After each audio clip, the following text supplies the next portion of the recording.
હે guys, welcome back to another video. So આજના વિડિયોની અંદર આપણે જોઈશું ધોરણ 10 ગણિતની અંદર ચેપ્ટર નંબર 3 દ્વિચલ સુરેખ સમીકરણ યુગ્મ. એની અંદર આપણો ટોપિક ચાલતો હતો કોયડાના સોલ્યુશનનો. આજે આપણી પાસે 5મા નંબરનું લેક્ચર અને આજના વિડિયોની અંદર આપણે જોવાના છે સ્વાધ્યાય 3.3 ની અંદર રહેલા કોયડા કે જેમાં પણ દાખલા નંબર 2 ની અંદર 5 કોયડા આપવામાં આવેલા છે. એના આપણે આજના વિડિયોની અંદર શીખીશું, એને કેવી રીતના સોલ્વ કરવા એ પણ સમજીશું. પહેલાના 4 વિડિયોની અંદર ચેપ્ટરની અંદર રહેલા આગળના કોયડા આપણે શીખ્યા હતા. હવે જે આપણી પાસે 5 કોયડા વધ્યા છે એના આપણે આજના વિડિયોની અંદર કમ્પ્લીટ શીખવાના છીએ.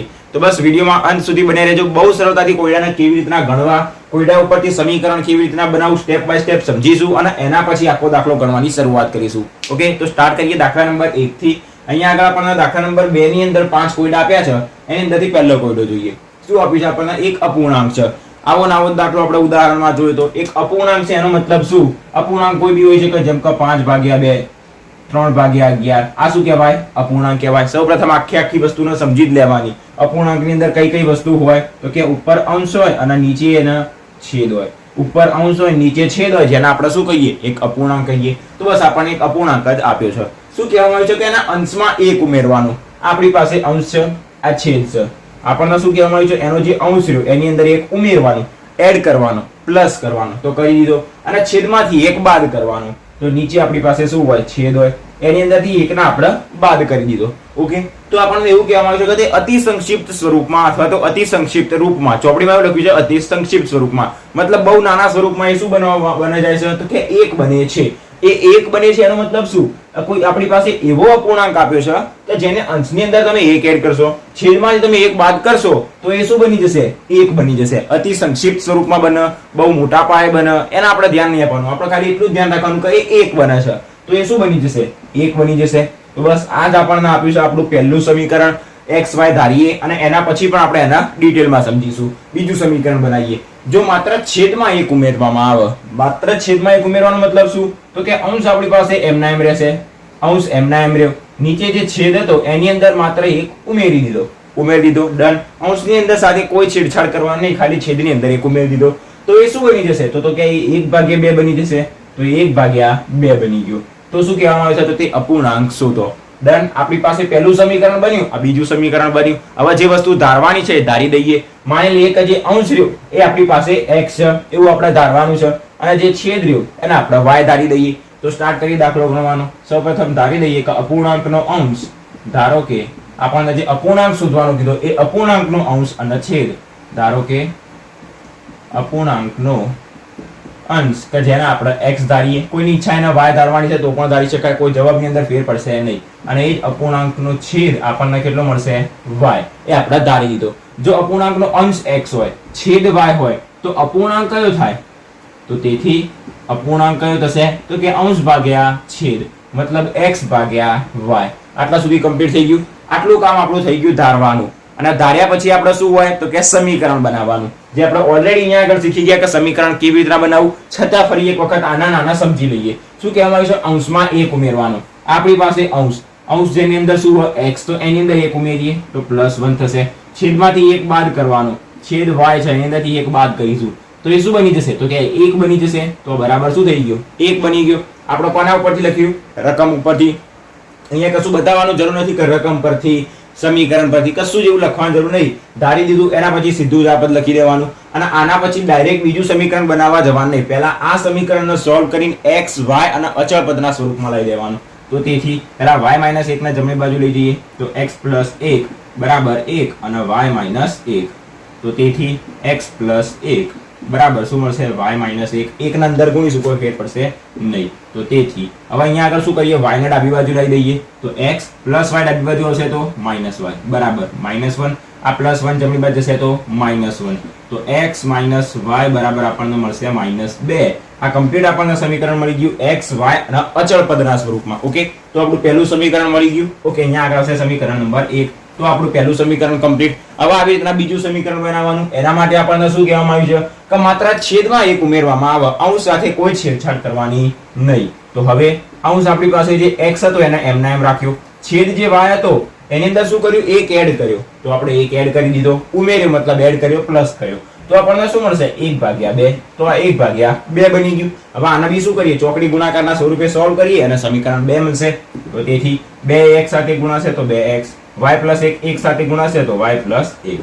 તેથી 2x y ના બાજુ લઈએ તો માઇનસ y બરાબર 1. આ મળી ગયું સમીકરણ નંબર 2. હવે આપણને લોપની રીત અથવા તો આદેશની રીત દરેકને આવડતી હશે. જે રીતનો ઉપયોગ કરવો હોય એનો ઉપયોગ કરી શકાય. અહીંયા બી માઇનસ y, અહીંયા બી માઇનસ y. જો x ને આપણે સમાન કરવું હશે અને એને કટ કરવું હશે લોપની રીત માટે તો આના આપણે 2 વડે ગુણવું પડશે. તો અહીંયા આગળ 2x અને 2x થશે અને પછી બાદબાકી કરવી પડશે. એવું કરવા નહીં. જો આપણી પાસે માઇનસ y રેડી છે, ડાયરેક્ટલી ખાલી બંનેની બાદબાકી કરી દઈએ તો y વાળું પદ કટ થઈ જશે એટલે આપણને પહેલા x નો જવાબ મળી જશે. સ્ટાર્ટ કરીએ. તો પહેલા શું કરીએ? સમીકરણ 1 અને 2 ની બાદબાકી કરતા. શા માટે બાદબાકી? કારણ કે માઇનસ y રેડી છે, ખાલી ચિહ્ન બદલવાનું. ચિહ્ન બદલવું હોય તો બાદબાકી કરવાની. લખીએ કે સમીકરણ 1 અને 2 ની બાદબાકી કરતા. ધેન સમીકરણ નંબર 1 કયું? x - y બરાબર 2, y બરાબર -2. અને સમીકરણ 2 કહ્યું તો કે 2x - y બરાબર 1. ડન. બાદબાકી કરીશું મતલબ આ પ્લસ નું માઇનસ, આ માઇનસ નું પ્લસ, આ પ્લસ નું માઇનસ. દરેકના ચિહ્નો ચેન્જ થઈ જશે. -y + y કટ થઈ જશે. x - 2x એટલે -x બરાબર -2 - 1 એટલે -3. બંને બાજુથી માઇનસ માઇનસ કટ થઈ જશે મતલબ પ્લસ થઈ જશે. તો x બરાબર મળી જશે 3. x ની કિંમત મળી ગઈ. હવે y શોધવા માટે શું કરવાનું? બે માંથી કોઈ બી એક સમીકરણ લેવાનું, એની અંદર x ની કિંમત મૂકવાની એટલે આપણને y ની કિંમત મળી જશે. પહેલું જ સમીકરણ લઈએ. હવે કયું સમીકરણ? x - y બરાબર -2. x ની કિંમત મૂકીએ 3. -2 ને ડાબી બાજુ લાવી દઈએ તો +2 બરાબર -y ને જમણી બાજુ લઈ જઈએ તો +y. જેની કિંમત શોધવાની એના કરતા બનાવવાના, બાકી બધું બીજી સાઈડ મોકલી દેવાનું. તો y બરાબર કેટલા મળશે? 3 × 2 = 5. y ની કિંમત પણ મળી ગઈ. શું શોધવાનું કીધું હતું આપણને? અપૂર્ણાંક. અપૂર્ણાંક કયો આપણી પાસે? x ભાગ્યા y. તો તેથી આપણને જે અપૂર્ણાંક શોધવાનું કીધું લખી દેવાનું કે માગેલ અપૂર્ણાંક બરાબર આપણે શું ધાર્યું હતું? x ભાગ્યા y. x ની કિંમત કેટલી મળી? તો કે 3 ભાગ્યા y ની કિંમત કેટલી મળી? 5. x ભાગ્યા y ના લખો, ડાયરેક્ટલી 3 ભાગ્યા 5 લખો, કોઈ વાંધો આવશે નહીં. ડન. આપણો દાખલો અહીંયા આગળ પૂરો થઈ ગયો. 3 માર્ક્સ ની અંદર દાખલો પૂછાય, આટલી ગણતરી કરીને આવવાની, આપણને પૂરા માર્ક્સ મળી જાય. કમ્પ્લીટ દાખલાને સોલ્વ કરી દીધો. ઓકે. દાખલા નંબર 1 ની અંદર કોઈ ડાઉટ નહીં હોય. આગળ જોઈએ દાખલા નંબર 2. દાખલા નંબર 2 જોઈએ. ઉંમર વાળો દાખલો છે એટલે મોસ્ટ ઇમ્પોર્ટન્ટ દાખલો છે. ટિક કરી દેજો અને કમ્પ્લીટ એને સમજી લેજો. ઓકે. શું કહેવામાં આવે છે કે 5 વર્ષ પહેલા નૂરીની ઉંમર એ સોનુની ઉંમર કરતા 3 ગણી હતી અને 10 વર્ષ પછી નૂરીની ઉંમર સોનુની ઉંમરથી 2 ગણી થશે. તો કહેવામાં આવે છે કે નૂરીની અને સોનુની હાલની ઉંમર શોધો. હાલની ઉંમર શોધવાની છે બંનેની. તો જે શોધવાનું છે એ જ આપણે ધારીશું. તો કે નૂરીની અને સોનુની હાલની ઉંમર આપણે શોધવાની. માની લઈએ કે નૂરીની હાલની ઉંમર જે રહી એ આપણે x વર્ષ ધારીએ અને સોનુની હાલની ઉંમર આપણે y વર્ષ ધારીએ. હવે કોઈ કહેશે કે નૂરીની ઉંમર y વર્ષ ધારીએ અને સોનુની x ધારીએ તો કોઈ વાંધો નહીં, એ પણ ધારીએ. આને y ધારી શકાય અને x ધારી શકાય. પણ ધ્યાન ક્યાં જવું જોઈએ? રકમ ઉપર. સૌપ્રથમ જેની ઉંમર આપી હોય એના આપણે x ધારવાનું. પહેલા જ દાખલામાં આપણે શીખ્યા હતા ઉદાહરણ નંબર 5 આફતાબની ઉંમર વાળો દાખલો જે હતો એની અંદર આપણે શીખ્યા હતા ધારવાનું કોણ? કે જેની ઉંમર આપી હોય એને x ધારવાનો, બાકી નાનો y ધારી દેવાનો. હવે ફરી એકવાર રકમ વાંચીએ. 5 વર્ષ પહેલા નૂરીની ઉંમર આટલી હતી, મતલબ નૂરીની ઉંમર આપી છે તો નૂરીની ઉંમરના આપણે x ધારીશું. તો પછી કોણ? સોનું, એની ઉંમર મળશે y. કે ભાઈ અહીંયાથી ખબર કેવી રીતના પડે કે કોની ઉંમર આપી છે? તો સમજો નૂરીની ઉંમર આટલી હતી પણ કોના સ્વરૂપમાં હતી? તો કે સોનુની ઉંમરથી 3 ગણી. સોનુની ઉંમરના સ્વરૂપમાં આપી છે પણ આપી કોની છે? નૂરીની ઉંમર. તો બસ હવે આને આપણે કોયડા સ્વરૂપે લખીએ અને કેવી રીતે એનું સમીકરણ બનાવવું એ સમજીએ. 5 વર્ષ પહેલા હાલ એની ઉંમર કેટલી છે?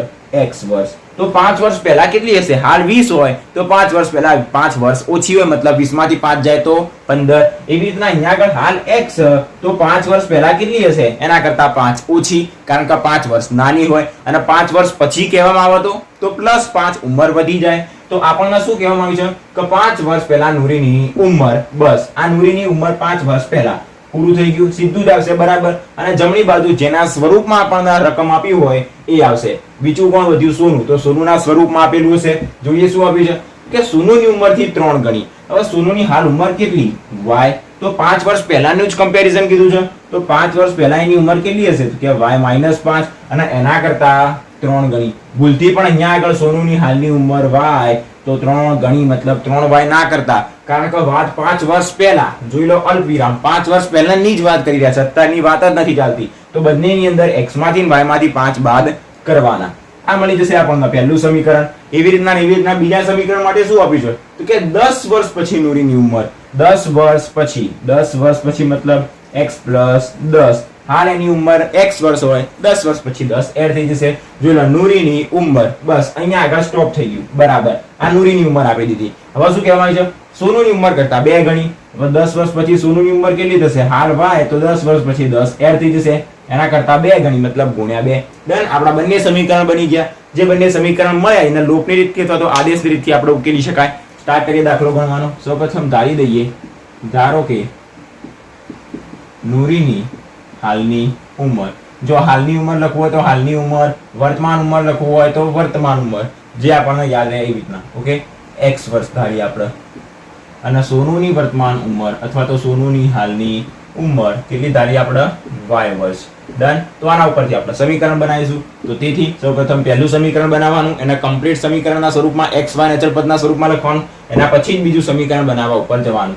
શું મળશે આપણને તો કે x - 5 બરાબર 3 ગણી y - 5 કરતા 3 ના અંદર ગુણી દઈએ તો x - 5 બરાબર 3y - 5 તરી 15. આપણે અહીંયાથી ડાયરેક્ટ લખી દઈએ છીએ, પણ સૌપ્રથમ ધાર્યું આપણે, એના પછી આના સમજ્યા પછી આમ આપણે લખવું પડે. પણ આપણે સૌપ્રથમ મેન ફોકસ એના ઉપર કે સમીકરણ કેવી રીતના બનાવવું એ આપણને આવડી જાય તો આખો દાખલો ગણતા આપણને આવડી જાય. એટલે સૌપ્રથમ આપણે સમીકરણ કેવી રીતના બનાવવું એ સમજીએ છીએ, અને ડાયરેક્ટલી અહીંયા આગળ સમીકરણ જ બનાવવાનું હોય છે, પણ અહીંયા આગળ આપણે થોડુંક ડિટેલમાં સમજી શકાય એના માટે સાઈડમાં લખીએ છીએ.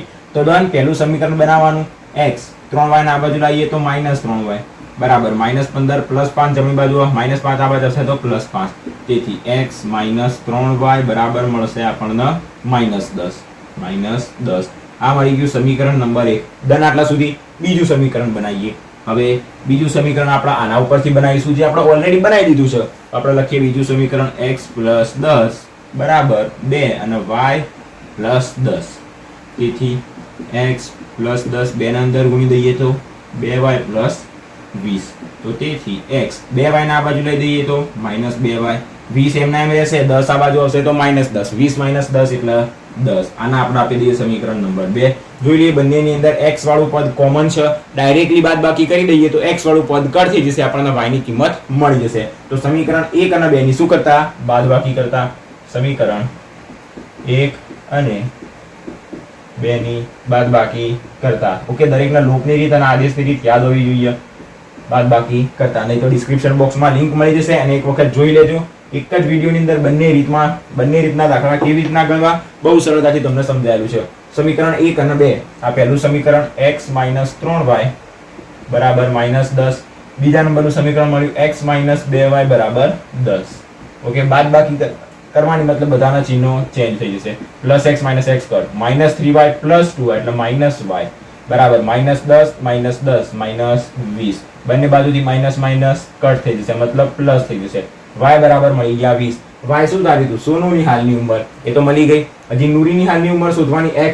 હવે y ની કિંમત મળી ગઈ તો ગમે તે એક સમીકરણની અંદર એની કિંમત મૂકવાની, x ની કિંમત મળી જશે. પહેલું બીજું સમીકરણ લઈએ, સરળ છે. x - 2y બરાબર 10. તો x - 2y ની કિંમત મળી 20 બરાબર 10. તો x - 20 દૂ 40 બરાબર 10. x બરાબર 10 + 40. તેથી x બરાબર મળી જશે આપણને 50. ઓકે, આપણને શું મળી ગયું, x ની કિંમત. શું ધાર્યું હતું, નૂરીની હાલની ઉંમર અને સોનુની હાલની ઉંમર. આ શોધવાનું હતું તો ધાર્યું, એના ઉપરથી સમીકરણ બનાવ્યા, સોલ્વ કર્યા. તો છેલ્લા જે ધાર્યું હતું એ લખી દેવાનું.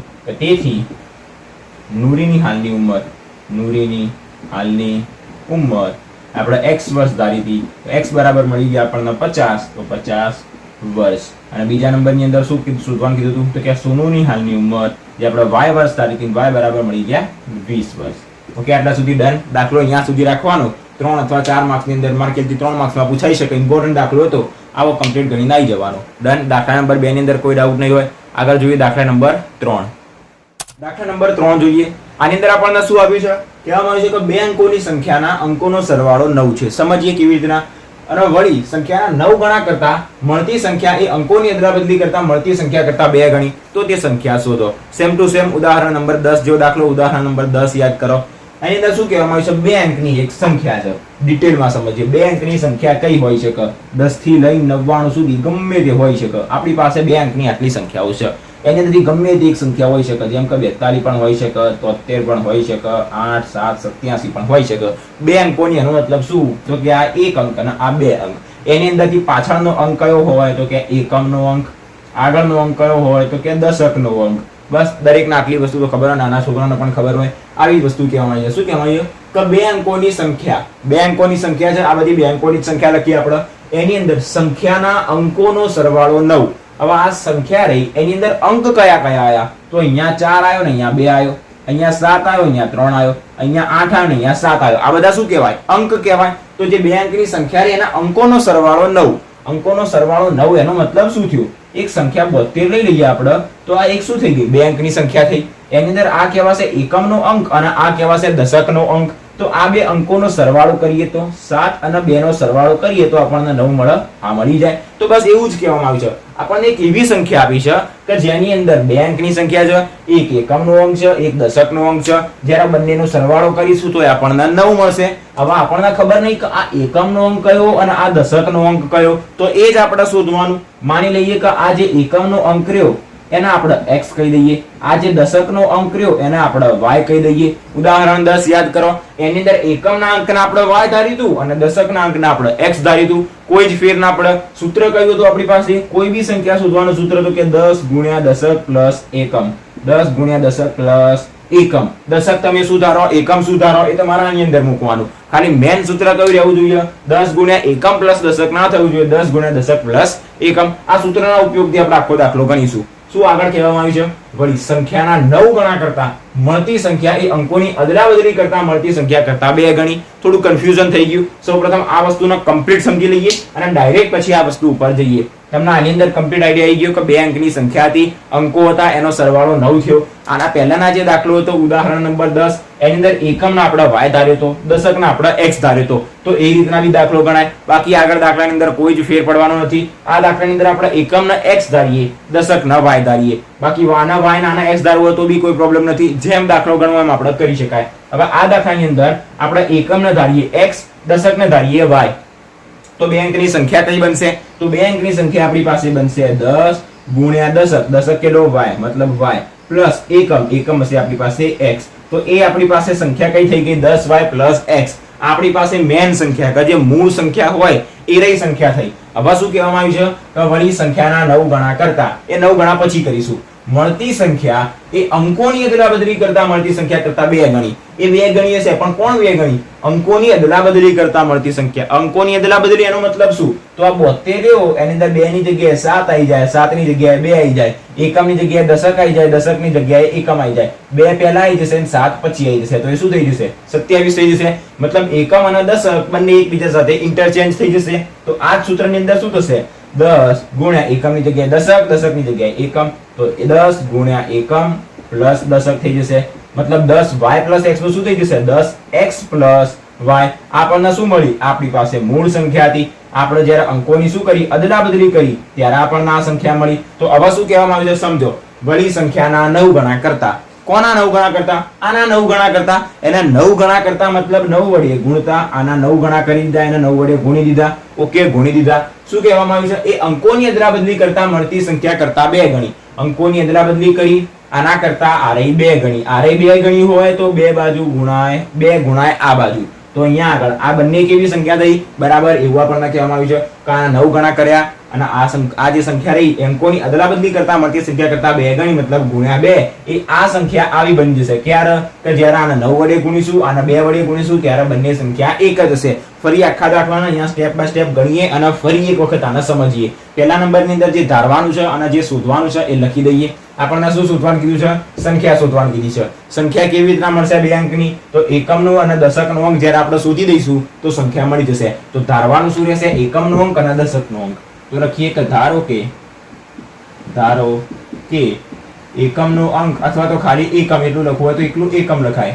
એકમનો અંક બરાબર x અને દશકનો અંક, અથવા તો એટલું લખવાનું કે ખાલી દશક બરાબર y. તો તેથી મૂળ સંખ્યા આપણી પાસે કઈ થશે? મૂળ સંખ્યા, જેનું સૂત્ર આપણી પાસે છે 10 ગુણ્યા દશક પ્લસ એકમ.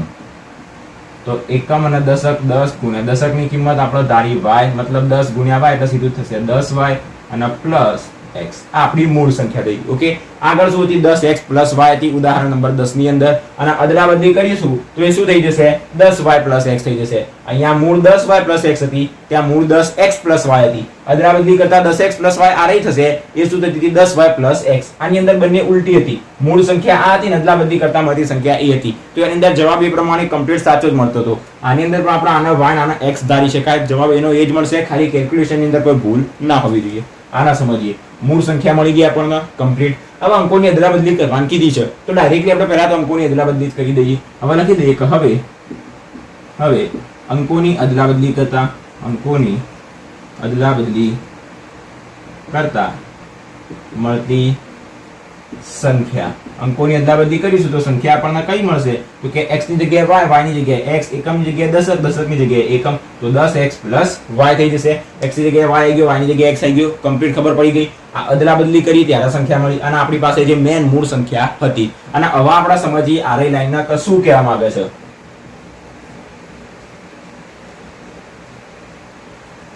શું કહેવામાં આવ્યું છે? કે વળી સંખ્યાના 9 ગણા કરતા. સંખ્યાના 9 ગણા કરતા મતલબ કોના? તો કે જે મૂળ સંખ્યા રહી એના જ 9 ગણા કરવાના. મૂળ સંખ્યા કઈ આપણી પાસે? તો કે 10y + x બરાબર આપણને આપી દીધી છે કે આ મૂળ સંખ્યા એના 9 ગણા કરતા. તો આપણે કરી દીધા 9 ગણા, મતલબ એને 9 વડે ગુણી દીધું. જો એવું કહેવામાં આવે છે કે આ સંખ્યા જે રહી એ આના કરતા 9 ગણી છે. સમજો, બહુ જ ઇમ્પોર્ટન્ટ વસ્તુ છે. આ સંખ્યા એ અહીંયા કોઈ સંખ્યા p રહી એના કરતા આ રહી 9 ગણી છે. જો આ રહી 9 ગણી કે તો 9 આ બાજુ ગુણાય, તો આ શું કહેવાય? આના કરતા 9 ગણી કહેવાય. p ના તમે 9 વખત ગુણો ત્યારે ડાબી બાજુનું પદ મળે, તો આ શું કહેવાશે? 9 ગણી. કોના કરતા? કોઈ બીજી સંખ્યા કરતા. પણ અહીંયા આગળ આપણને શું કહેવામાં આવ્યું છે કે 9 ગણા કરતા. 9 ગણા કરતા મતલબ આના આપણે 9 વડે ગુણતા. જે અંકોની અદલાબદલી કરતા મળતી સંખ્યા રહી એના કરતા 2 ગણી. અંકોની અદલાબદલી કરતા મળતી સંખ્યા કઈ રહી? 10x + y. આના કરતા 2 ગણી, મતલબ આના ગુણવા પડશે 2 વડે. ઓકે, આટલા સુધી. આના કરતા 2 ગણી આ રહી છે, આ રહી 2 ગણી છે એવું કહેવામાં આવ્યું છે. ફરી એકવાર સમજો, 9 ગણા કરતા મળતી સંખ્યા 9 ગણા કરી દીધા, તો આ જે સંખ્યા મળી તો બરાબર એ કેવી થશે? તો કે અંકોની અદલાબદલી કરતા મળતી સંખ્યા કરતા 2 ગણી. આ રહી 2 ગણી છે, જો આ 2 ગણી હોય તો 2 એ બાજુ ગુણાય. આના 9 ગણા કર્યા, પણ આ કેવી છે? 9 2 ગણી છે. આના 9 ગણા, આના 9 વડે ગુણ્યા તો આ કેવી થશે? 2 ગણી થશે. કોના કરતા? આના કરતા. તો આ રહી બમણી કહેવાય આના કરતા, જ્યારે આના 2 વડે ગુણ્યા. બાકી 2 આ બાજુ કે સમજો કે જ્યારે 2 ગણાય કહેવાય એનો મતલબ શું? તો કે આ સંખ્યા 2 ગણી છે તો 2 ગુણાય એ બાજુ. જેના આઈડિયા આવી ગયો અને કમ્પ્લીટ સમજણ પડી ગઈ છે. જો ના આઈડિયા આવ્યો હોય તો ફરી એક વખત સમજાવો, બહુ ડિટેલ ની અંદર સમજાવું. માની લઈએ કે આપણી પાસે જ્યાં મેન સંખ્યા રહી, મૂળ સંખ્યા એ આપણી પાસે p છે, અને આ જે સંખ્યા રહી એ આપણી પાસે અદલાબદલી કરતા મળતી સંખ્યા q છે. ફરી એકવાર વાંચો, સંખ્યાના 9 ગણા કરવાના. 9 ગણા કરવાના મતલબ 9 વડે ગુણવાના. તો 9 વડે ગુણી દીધા, એ શું થશે? તો કે અંકોની અદલાબદલી કરતા મળતી સંખ્યા કરતા 2 ગણી. 2 ગણી કોણ? તો કે આ રહી 9 ગણા કરતા મળતી સંખ્યા આના કરતા 2 ગણી. આ રહી 2 ગણી. જો 2 ગણી એ હોય તો એની જે વિરુદ્ધ સાઈડ રહ્યા એ બાજુ 2 ગુણાય. ઓકે, જો 2 ગણી કે 3 ગણી કે તો એના વિરુદ્ધ સાઈડમાં આવે. અહીંયા આગળ શું કહેવામાં આવ્યું કે એના 9 ગણા કરવાના છે. આપણે 9 ગણી નથી, 9 ગણા આપણે કરવાના છે. તો આપણે 9 ગણા કર્યા તો મળતી જે સંખ્યા રહી આના કરતા 2 ગણી, મતલબ એના ગુણ્યા 2 આ બાજુ હશે. ડન. આની અંદર ખબર પડી જવી જોઈએ. તો તેથી હવે અહીંયા આગળ આપણે શું કરીશું? તો કે બંનેની અંદર પહેલા તો 9 અને 2 ના ગુણી દઈએ. તો 10 9 થશે 90y + 9x + 10 દુ થશે બરાબર 10 દુ 20x + 2y. ડન. તેથી x વાળા પદના બાજુ લઈ દઈએ. 9x - 20x બરાબર 2y. અહીંયા આગળ અચળ પદ કે છે જ નહીં. ઓકે, કશો વાંધો નહીં. 2y એમ ના એમ અને -90y. તેથી 9x - 20x મતલબ કેટલા મળશે? -11x બરાબર. અહીંયા કેટલા મળશે? -88x. ઓકે, પહેલા તો નીચે દેખાઈ રહ્યું છે કમ્પ્લીટ. ઓકે, તો તેથી હવે એક કામ કરીએ, અહીંયા આગળ મળશે y.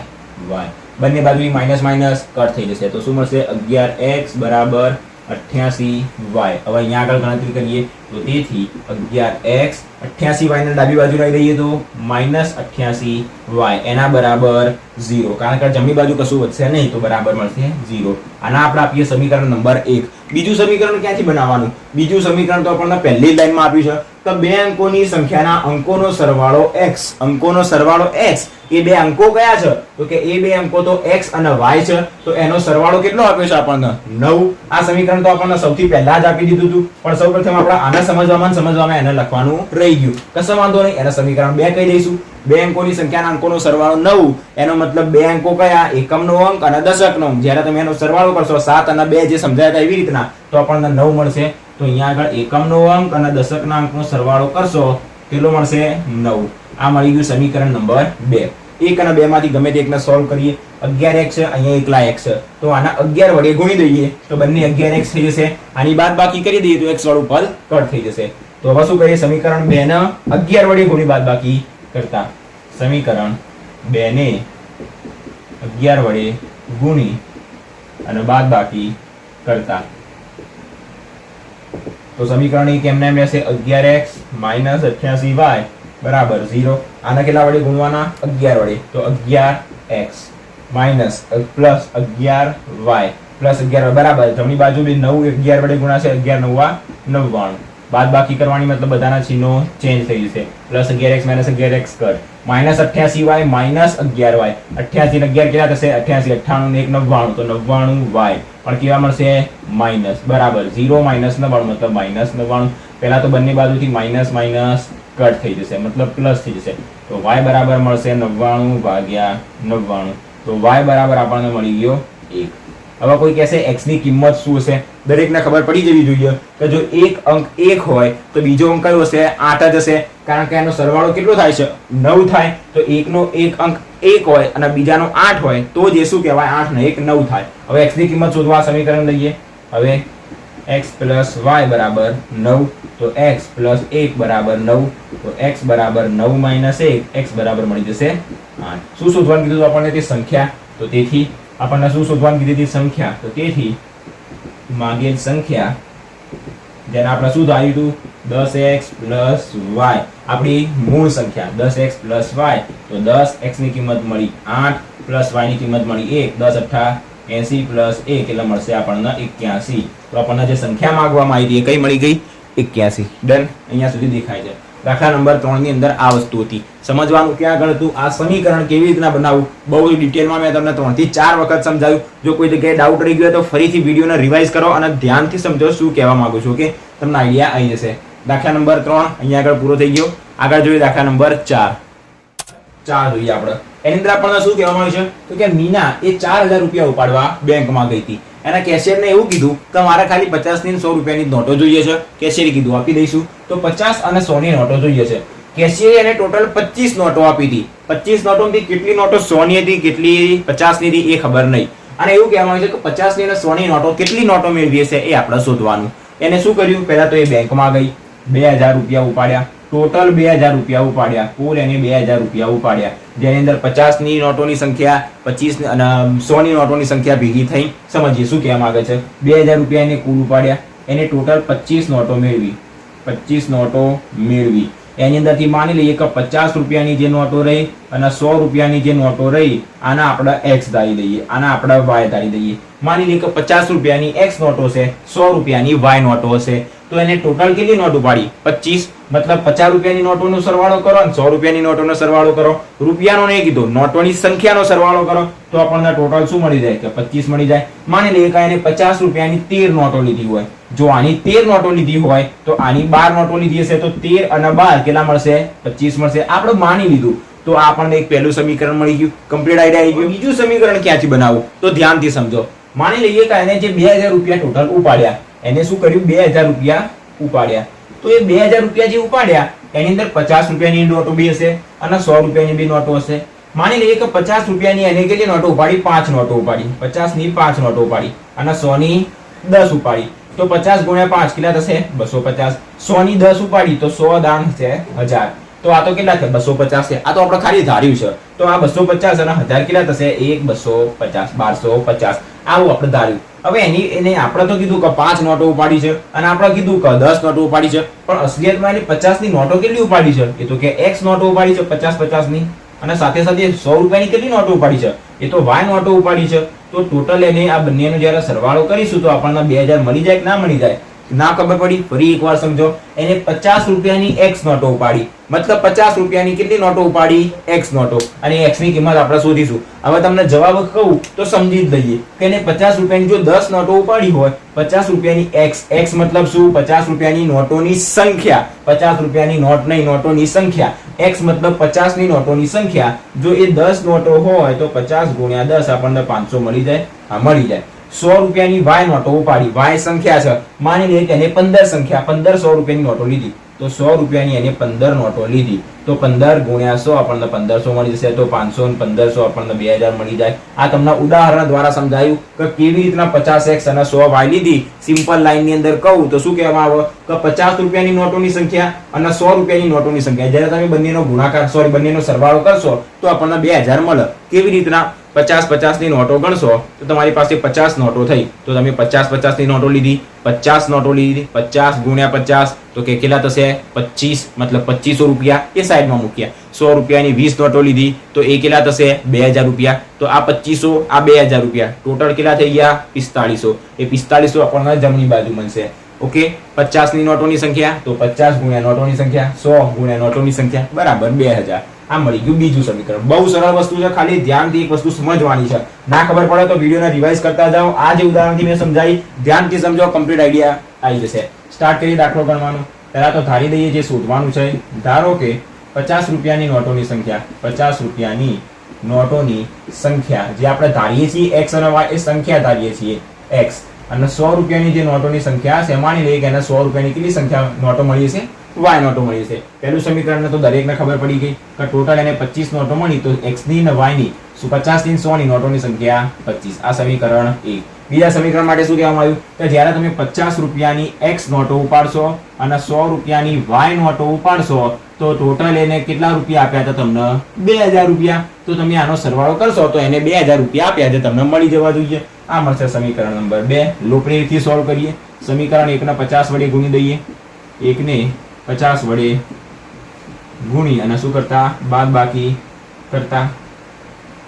याना 50 वडे गुणी दઈએ तो 50 गुण્યા x એટલે 50x પ્લસ 50y બરાબર 50 ગુણ્યા 25 25 125 અને 0. Okay done. અને આ બીજું સમીકરણ એમને એમ રહેશે 50x પ્લસ 100y બરાબર 2000. બાદબાકી કરવાની મતલબ બધાના ચિહ્નો change. 50 50 cut 50y minus 100y मतलब माइनस 50y बराबर प्लस माइनस थશે બાદબાકી ચિહ્ન મોટી સંખ્યાનું 2000 માંથી 1250 જવા દેવાના 250 मतलब 750 વધશે. તો તેથી બંને બાજુથી પહેલા તો માઈનસ માઈનસ પ્લસ થઈ જશે 750. y બરાબર શું મળશે? 750 છેદમાં 50 0 0 કટ. હવે કેટલા 55 થાય? 15 55 15 55 તો તેથી y બરાબર આપણને મળી જશે 15. y આપણે શું ધાર્યું હતું? y આપણે ધાર્યું હતું 100 રૂપિયા નોટોની સંખ્યા. તો 100 રૂપિયાની ટોટલ કેટલી નોટો મેળવી હશે? 15 નોટો. તો પછી 50 રૂપિયાની કેટલી નોટો મેળવી હશે? 50 રૂપિયાની x નોટો મેળવી. તો x ની કિંમત મેળવવા માટે સમીકરણ 1 ની અંદર y ની કિંમત મૂકી દઈએ. હવે સમીકરણ 1 કયું આપણી પાસે? x y બરાબર 25. તો y ની કિંમત 15, x 15 બરાબર 25. તો x બરાબર 25 માઈનસ 15, x બરાબર મળશે આપણને 10. મતલબ એને 50 રૂપિયાની કેટલી નોટો ઉપાડી હશે? 10. જે મેં તમને ઉદાહરણમાં જવાબ સાથે શીખવાડ્યું હતું કે એને 50 રૂપિયાની 10 નોટો ઉપાડી હોય તો એ 500 રૂપિયા થાય, અને 100 રૂપિયાની જો એને 15 નોટો ઉપાડી હોય તો એ 1500 રૂપિયા થાય. 1500 ને 500 ટોટલ 2000 રૂપિયા થઈ જશે. એના ઉપરથી મેં તમને સમીકરણ બનાવતા શીખવાડ્યું હતું. તો જે ધાર્યું હતું એ લખી દેવાનું કે તેથી 50 રૂપિયાની નોટોની સંખ્યા કેટલી હતી? x જે મળી 10, અને 100 રૂપિયાની નોટોની સંખ્યા જે આપણે ધારી હતી y જે આપણને કેટલી મળી? 15. ડન. અહીંયા દાખલો પૂરો થઈ ગયો. 3 માર્ક્સમાં પૂછાય એવો ઇમ્પોર્ટન્ટ દાખલો હતો, આપણને કમ્પ્લીટ ખબર પડી ગઈ. ઓકે, તો આ તો આપણી પાસે દાખલા નંબર 4. હજી એક દાખલો વધ્યો છે દાખલા નંબર 5, એને પણ કમ્પ્લીટ સમજી લઈએ. નંબર 5 જોઈએ. આવો દાખલો પણ આપણે ઉદાહરણમાં જોયો હતો. એની અંદર ટેક્સીનું નિશ્ચિત ભાડું અને પ્રત્યેક વધારાના દિવસનું ભાડું હતું. અહીંયા આગળ પુસ્તક માટે આપ્યું છે. બહુ સરળ. પહેલા સમજી લઈએ આખો દાખલો શું કહેવા માંગે છે. પ્રથમ દિવસનું નિશ્ચિત ભાડું. પહેલા તો આખી રકમ વાંચે. ચોપડીમાં શું આપી છે? એક પ્રતિષ્ઠિત પુસ્તક આલે છે આપણી પાસે. એ 3 દિવસનું જે પુસ્તકનું ભાડું રહ્યું, પહેલા 3 દિવસનું નિશ્ચિત ભાડું લઈ લેશે, અને 3 દિવસ પછી એક દિવસનું શું લેશે? વધારાનું અતિરિક્ત મતલબ વધારાનું ભાડું લેશે, મતલબ દિવસ પ્રમાણે ભાડું લેશે.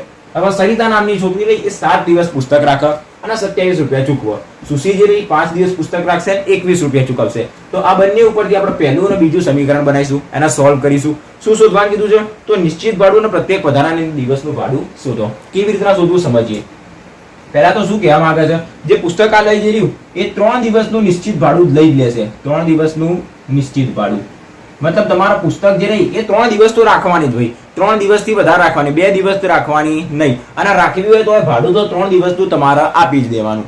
હાલ ભૂલી જઈએ એને. 3 દિવસનું નિશ્ચિત ભાડું આપી દેવાનું. એને આપણે માની લઈએ કે x રૂપિયા છે. હાલ ખાલી x ધારીએ. પછી પ્રત્યેક વધારાનો દિવસ તમે ચોથા દિવસે વાપરી તો તમારે નિશ્ચિત ભાડું આપવાનું. તમે 5મા દિવસે વાપરી તો એ તમારે નિશ્ચિત ભાડું આપવાનું. મતલબ જે અતિરિક્ત ભાડું રહ્યું, અતિરિક્ત ભાડું મતલબ જે વધારાનું ભાડું જે રહ્યું એ પ્રત્યેક દિવસ દીઠ છે. મતલબ ચોથા દિવસે વાપરી તો ચોથા દિવસનું.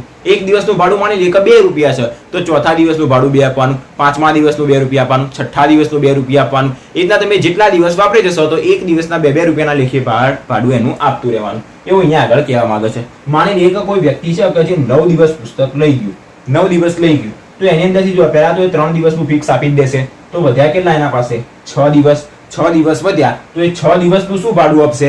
તો વધારાના દિવસનું ભાડું જે કેટલું છે આપણી પાસે y, અને 3 દિવસનું નિશ્ચિત ભાડું તો આપી જ દેશે. 3 દિવસનું નિશ્ચિત ભાડું કેટલું આપણી પાસે? x હાલ ધાર્યું તો 3 દિવસનું કેટલું થશે? x. 3x નહીં, 3 દિવસનું ફિક્સ જ છે x, તો 3x થશે નહીં. કારણ કે 3 દિવસનું ભાડું ફિક્સ જે x રૂપિયા છે અને આ એક દિવસનું ભાડું, એક દિવસનું y, એને 6 દિવસ વધારાને લીધા તો 6y થયા. અને એને ટોટલ રૂપિયા કેટલા આપ્યા? માની લે કે આ જે વ્યક્તિ રહ્યો એને 35 રૂપિયા આપ્યા હશે તો આપણને આવી રીતના 35 પહેલું સમીકરણ મળી ગયું. ડન. આના માટે આપણને આ હિન્ટ આપી શકે એના સ્વરૂપમાં દાખલો ગણીએ. તો પ્રથમ ધારી દઈએ શું શોધવાનું હોય તો કહેવામાં આવ્યું છે કે પ્રથમ 3 દિવસનું નિશ્ચિત ભાડું, પ્રથમ દિવસનું સોરી અહીંયા આગળ આપ્યું છે પ્રથમ 3 દિવસનું એક પ્રતિષ્ઠિત પુસ્તકાલય પ્રથમ 3 દિવસનું નિશ્ચિત ભાડું લે, પ્રત્યેક વધારાના દિવસનું અતિરિક્ત ભાડું લે. તો આપણે નિશ્ચિત ભાડું અને પછી શું કહેવામાં આવ્યું છે કે પ્રત્યેક વધારાના દિવસનું ભાડું શોધો. તો ધારી દઈએ. ધારો કે પ્રથમ 3 દિવસનું અથવા તો સીધું એટલું જ લખીએ નિશ્ચિત ભાડું. ધારો કે પુસ્તકાલયનું નિશ્ચિત ભાડું, પુસ્તકાલયનું નિશ્ચિત ભાડું, નિશ્ચિત ભાડું કેટલું ધાર્યું આપણે? x રૂપિયા ધારી દઈએ. અને પ્રત્યેક વધારાના દિવસનું ભાડું, પ્રત્યેક વધારાના દિવસનું ભાડું કેટલું ધારીએ આપણે? y રૂપિયા ધારી દઈએ. હવે અહીંયા આગળ શું કહેવામાં આવે છે? પહેલી વિદ્યાર્થી 7 દિવસ પુસ્તક લેશે 27 રૂપિયા આપશે. 7 દિવસ લેશે તો 7 ની અંદરથી 3 દિવસનું તો એ નિશ્ચિત ભાડું આપી જ દેશે. જે કેટલું આપશે? તો કે x રૂપિયા આપશે. અને એનો પ્રત્યેક વધારાના દિવસનું y રૂપિયા આપશે. તો આ 3 દિવસનું આ ફિક્સ થઈ ગયું. હજી એની પાસે 4 દિવસ વધ્યા તો એને 4 દિવસ સુધી y રૂપિયા આપવા પડશે. તો એને y કરીને 4 વખત y નો સરવાળો પણ કરી શકાય અને y ના 4 વડે ગુણી પણ શકાય. એ દરેકને ખબર પડવી જોઈએ. તો આ 4 વડે y ગુણાશે, એક દિવસનું y હોય તો 4 દિવસનું 4y હોય, બધાને ખબર પડી જાય. તો એ નિશ્ચિત ભાડું આપ્યું પહેલા તો 3 દિવસનું, 4 દિવસ વધારે વાપરી તો એક દિવસના y ના લેખે 4y આપ્યા અને કુલ એને કેટલા ચૂકવ્યા? 27 રૂપિયા. સમીકરણ 1. બીજી વ્યક્તિ જે રહી, વ્યક્તિ વિદ્યાર્થી જે હોય એને પહેલા તો નિશ્ચિત ભાડું x આપી દીધું, 5 દિવસ સુધી લીધી, 3 દિવસનું નિશ્ચિત આપી દીધું, 2 દિવસ વધ્યા તો 2 દિવસનું કેટલું થશે? 2y. અને રૂપિયા કેટલા ચૂકવ્યા? 21. સમીકરણ 2. 1 અને 2 ની ડાયરેક્ટ બાદબાકી કરતા સમીકરણ 1 અને 2 ની બાદબાકી કરતા ડન. x + 4y બરાબર 27, x + 2y બરાબર 21. બધાની બાદબાકી x વાળું પદ ઘટ મળશે. અહીંયા આગળ 2y બરાબર 6 તો y બરાબર 6/2, y બરાબર મળી જશે 3. y બરાબર 3 મતલબ એક દિવસનું ભાડું કેટલું હશે? 3 રૂપિયા. અને નિશ્ચિત ભાડું કેટલું? હવે એ સમજીએ. કોઈ બી એક સમીકરણ લઈ લઈએ. પહેલું જ સમીકરણ x + 4y બરાબર 27. તો x + 4y ની કિંમત મળી 3 બરાબર 27. 4 તરી થશે 12 તો x બરાબર 27 પ્લસ 12 જમણી બાજુ જશે તો -12. x બરાબર કેટલા મળશે? 27 માંથી 12 જાય તો 25 તો 15. x બરાબર મળી જશે 15. x અને y શું ધાર્યું હતું? પુસ્તકાલયનું નિશ્ચિત ભાડું, પ્રત્યેક વધારાના દિવસનું ભાડું તો લખી દેવાનું. તેથી પુસ્તકનું નિશ્ચિત ભાડું x રૂપિયા હતું એની જગ્યાએ મળી 15 તો 15 રૂપિયા. અને પ્રત્યેક વધારાના દિવસનું ભાડું જે આપણે ધાર્યું હતું y રૂપિયા, એના બરાબર મળ્યા આપણને 3, તો 3 રૂપિયા. ડન. 3 માર્ક્સમાં પૂછાય એવો ઇમ્પોર્ટન્ટ દાખલો હતો, આને પણ આપણે કમ્પ્લીટ શીખી લીધો. ડન. તો આ ચેપ્ટરની અંદર રહેલા દરેકે દરેક કોયડા એને આપણે કમ્પ્લીટ શીખ્યા, અને હું તમને ગેરંટીથી આપું છું કે જે બી કોયડો હશે, જે 5 લેક્ચર જોયા એની અંદરથી જ એક્ઝામમાં તમને એક કોયડો પૂછવામાં આવશે, કારણ કે આપણે બધા કોયડા જોઈ લીધા અને બધામાંથી જ એક આવવાનો છે. તો ડન.